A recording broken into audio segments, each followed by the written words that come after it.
What's up guys, so we're going to be ranking the best IEMs at around $25, and starting with the all-rounders, we have three main categories here. We have the bassier ones, we have the more mid-bass focus, and the more balanced ones. Starting with the bassier ones, these are sets like the Curious Cadenza, the 1 or 2, the Gate. These have a little bit more sub-bass over Harman and a little bit less upper mids, so it gives them a more like sub-bass focused sound, a little bit more bassier, a little bit more oomph to the low end. There's not much of a huge difference between these. Even if you A/B them back and forth, you might find like a slight difference in like the vocals, the upper mids. For example, maybe Cadenza is a little bit more forward than the 1 or 2, but not a huge difference. Just go off of the aesthetics and the pricing. Then moving on, for a more mid-bass focused like all-rounder sound, you have the Tangent 1 3.5, you have the Zero Ultima, the Bunny 3.5. These are all very smooth in the overall playback, but you still get like a little bit more thump and oomph in the mid bass without it being like a truly warm or like a thick warm set. These have very good treble for the price, and overall I would say the 3.5 versions are more mid bass over sub bass, so if that's your thing, go check them out. And then lastly, if you want the most quote unquote balanced all-rounder, so not too much sub bass, not too much treble and upper mids as well, I would recommend the Semga EW100 3.5 version. Compared to Harman and the more bassier sets, it just has less sub bass, it has a little bit more upper mids emphasis. So if you're looking for something cleaner but it still has some bass, then the EW100 3.5 would be a good option. Then next, for the most detailed and technical IEMs, we have the Tantrum Zero Ultima, the Bunny, and the 1 DSP. These all have very good treble extension, which gives you that little bit of micro nuance in the treble, as well as the EQ setting, which allows you to get that little bit scoop, which brings the overall sound more like clear and more clean. Less bass, less mid bass, a little bit better separation in the overall sound. Now, of course, the difference isn't going to be like huge. It's not like a step up over the Cadenza, the 1, you know, the EW100, but it is slightly better because of the treble refinement and then EQ setting, which gives you a little bit more separation in the mid bass. We also have a planar, which is the KZ PRX. These are very technical. I would say probably around the RDT10, if a little bit more, like in terms of pure resolution and detail. They do have a lot like treble, like it's very boosted in the treble. I wouldn't say it's the most refined kind of listen, but if you want pure detail, these are an option. I wouldn't really recommend it because I do think the planar timbre is very obvious on this set and it is a little bit too bright. But if you're just looking for pure detail for $30, it's great. Moving on, for a vocal all-rounder set, we got the Semga EW100 3.5 version. It's just the most balanced and clean when it comes to vocals. It doesn't have too much sub bass, it doesn't get in the way of the upper mids, it doesn't have too much treble boost as well. The upper mids pop out a little bit more, you get a little bit more vocal presence, and overall, if you want better for vocals, these would be a good option without being overly fatiguing. As for male vocals, we're looking for something with a little bit more of mid bass, adds a little bit more husk and no weight to the sound, so something like the Tangent 1 3.5 will work very well because it does have that little bit extra bit of mid bass, but it also, you know, has very good extension in the upper mids,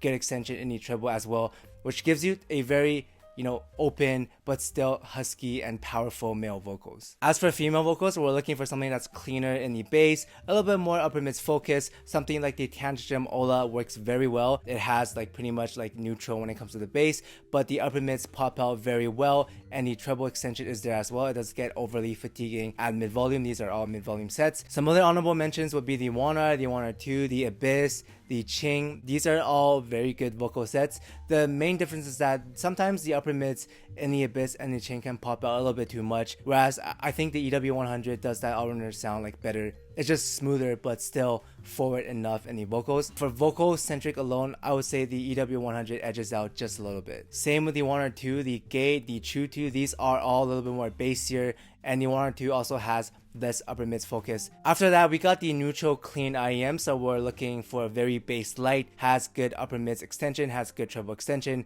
and overall it's like Harman but without the bass boost pretty much. My recommendation here would be the Monarch Studio. It follows that philosophy very well. Not too much low end, pretty much a straight line up until like the 1K area. It goes up, you get enough upper mids and extension to the treble as well, making it a very good like monitor and like neutral set. You also have the Zero Ultima, Bunny 1 DSP, you know, the EW100 DSP.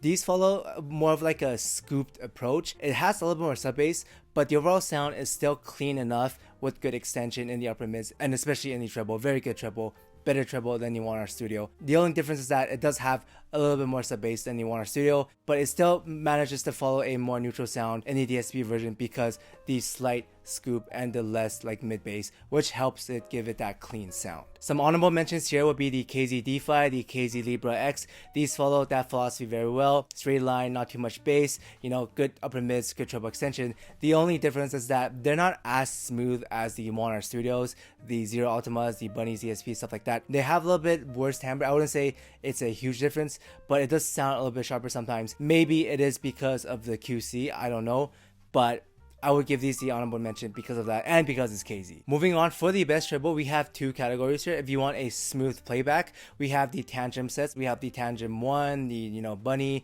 Zero Ultima, 3.5 DSP, and then you also have the Tanya DSP as well. These are all very smooth when it comes to the treble. Probably like the smoothest you can get at this price, and just very well extended at the same time. On the other hand, if you want something more energetic, you have the planars like the KZ PRX, the SGOR Lunar or Luna. Those are all very like treble heavy. They're very planar like in the timbre. Again, if you want energy, those would be more energetic. You also have the more V-shaped sets like the Kibuyers Dolce, the CCA CRA Plus. Those are all going to be more energetic in the overall treble playback. Now, all four of these aren't going to be the smoothest and most refined in the treble. They are a bit peaky sometimes. Again, they're energetic, very dynamic, but just don't crank these up. These are like a lower mid-volume sets. Then moving on to the bassy and warmer IEM, starting with the sub-bass focus sets, we have the KZ Caster Bass. Lots of thumpy sub-bass, very good for the price, very fun. I wouldn't say it's a V-shape, but it is like more dynamic in the sound. And if you just want sub bass, these are very good, especially on sale. Then if you want something warmer and more mid bass centric, you have the QKZ HBBs, you have the 7Hz02, you have the EDC Pros. These are all like gonna be more filled in the mid bass, more slam, a little bit more like warmth and, you know, thickness to the sound over the caster bass, which is more sub bass focused. Then for something even more bassy, you have the ND Planet. These are just gonna be a lot bassier than even the QKZ HBBs and stuff like that. They just have more bass overall, but still have enough treble extension and enough like vocal and like, you know, detail and stuff like that. It's not quite bass head territory, but it is more bassier than that, but not quite bass head. But speaking of bass heads, if you want a true quote unquote bass head set, I would recommend the KB Gear Rosfinch. These just have the most sub bass and most mid bass at around this price. Very fun, very rumbly, like it just slams your brains out. Like you don't really care too much about the vocals and the treble. You're just here for the bass. You're here to have a good, you know, fun time. Let's jamming out some hip hop EDM. These would be a very nice set for that. Moving on, for a scaling set, my recommendation here would be the Tongzu 1R Studio. These have not that much bass, not that much treble. It's like downward leaning in terms of the treble extension. It is quote unquote a little bit dark. You do need some volume to get the full effect on these. An honorable mention here would be the Canera Ray. These are very like warm. I would say these scale very good. This is a very like relaxing listen. It's very like, you know, thick, you know, it's like a pillowy kind of sound. I wouldn't recommend this for mid to like lower listen because the vocals are kind of gone, the treble is kind of gone. But when you crank these up, these turn into a very like scaling warm kind of sound, which is very comforting and very relaxing if that's your thing. Now, as for the best value IEMs, my pick here would be the Tantrum Zero Ultima DSP, the Tantrum Tanya DSP. Now, the reason why I picked these three is because number one, they're DSP, you can play around with the EQs, a lot of different settings, a lot of variety, and in terms of like treble refinement, the Tantrum Zero Ultima and the Tanya is very smooth. And number two, the price is very good at around $10 to $15 on sale, and on top of the EQ setting and the EQ like variety you get, and the fact that it's also tuned very well stock, this is kind of a no-brainer in my opinion. It's also like very comfortable with the bullet style. And of course, I have to give KZ an honorable mention because they are just like so cheap, especially when it goes on sale, even though, you know, I wouldn't say they're the most refined. The, you know, Tantrum, the SimGlass stuff is more refined than the treble, but these are like $1 to $5 on sale, so you can't really beat that for the price, especially when they like have like crazy discounts, right? But yeah, aside from that, I hope this list and rundown was helpful. Again, lots of sets coming out. Most of these differences are very minute. Don't go like, you know, pulling your hair out trying to decide which one to get. They're like all relatively the same at this price. Just get the one that you like the most, like in terms of look and pricing wise, or you like even availability, because I know in some countries some people just can't get certain stuff. So yeah, aside from that, thanks for watching guys, and I'll see everyone in the next one. Shout out to Dom Q, Roark's Cat, Mystic Spoon Attack, B Urak, Discal Scaldus, Walker Standard, Patrick, User, Mr. Gorillas, Polly J, Anton Risto, Giseng Yon, Christopher Jackson, Name, Henry Claudia, Son of a Horse, Obi, Wizard, Frickalicious, Tapis R, Contain Guava Juice Gains, Trent Bakley, Forever New, Chuckle Norris 420, FKSRG, Treble Well Extended, 777ZK, Cousin Fat, Torque Cog, Ken, Zane, Early Bird, Oh Really, Georgios, Anthony, and Julius. Thank you guys so much.